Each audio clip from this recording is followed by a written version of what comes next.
तर आता आपल्याकडे 20 वर्षाची मुलगी आलेली आहे आणि तिच्या कानावरती छोटीशी गाठ आहे. काही वर्षापूर्वी तिने कान टोचून घेतलेला होता आणि त्या ठिकाणी छोटीशी गाठ तयार झाली, जिचा साईज हळूहळू वाढायला लागली. तुम्हाला दाखवतो मी कशा पद्धतीची गाठ आहे. तर आता इथे तुम्ही बघू शकता, याला ॲक्च्युली इयर पिअर्सिंग किलॉइड म्हणतात. आणि इंटरेस्टिंगली तुम्हाला इथे कुठेतरी छोट्या ठिकाणी एक एंट्री पॉईंट दिसेल कानावरती. हा जशा पद्धतीने इथे आहे तशा पद्धतीने इथं कानावरती एक एंट्री पॉईंट आणि एक एक्झिट पॉईंट असतो. तर ॲक्च्युली हे डेव्हलप होण्याचं कारण असं आहे की ज्यावेळेला पिअर्स करतात त्यावेळेला स्किनचा एखादा छोटासा पार्ट हा आतमध्ये जातो, आतमध्ये रुततो आणि त्याच्यापासून ही गाठ तयार होते. त्यामुळे ही गाठ काढताना तो जो काही स्किनचा पार्ट होता किंवा ज्याला आपण बी असं म्हणू शकतो, ती आपल्याला व्यवस्थितपणे काढायला पाहिजे. आणि प्लास्टिक सर्जरीच्या मदतीनं आपण या कानाचा जो काही शेप असेल तो नॉर्मल आहे तसा ठेवून ह्या गाठीचं ट्रीटमेंट करणार आहोत. आणि ही पूर्ण प्रोसेस लोकल ॲनेस्थेसियामध्ये होणार आहे. आणि छोटीशी आपण बोलूया, एक छोटी सुई लागेल ना, ठीक आहे.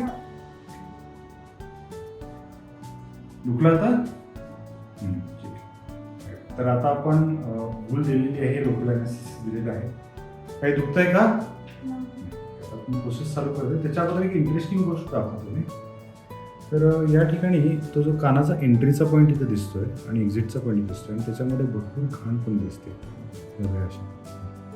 आणि हा जो काय आहे तिथे एक छोटासा टनेल डेव्हलप झालेला आहे. तर आपण या सर्जरीमध्ये ही जी काही आतमध्ये गेलेले हे टनेल आहे आणि ह्याच्यात आतमध्ये जी काही स्किनचा पार्ट असेल तो पण आपण काढणार आहोत.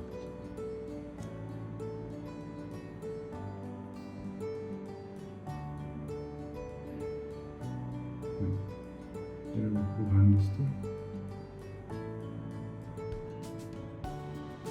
तर आता सर्जरी संपलेली आहे. आपण जी काही गाठ होती ती ऑलमोस्ट पूर्ण काढलेली आहे आणि कानाला ऑलमोस्ट अपोजिट साईडचा कान कसा आहे तशा पद्धतीने आपण शेप दिलेला आहे. जरासे सूज आहे, सूज डेफिनेटली काही दिवसानंतर कमी होऊन जाईल आणि राहिलेली सूज कमी करण्यासाठी आपण काही इंजेक्शन्स देणार आहोत स्टेरॉइडचे.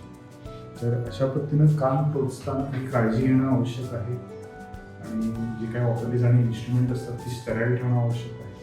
आणि ज्याच्यामुळं हे जे काही कानाच्या इथे गाठी होतात ते गाठी होणार.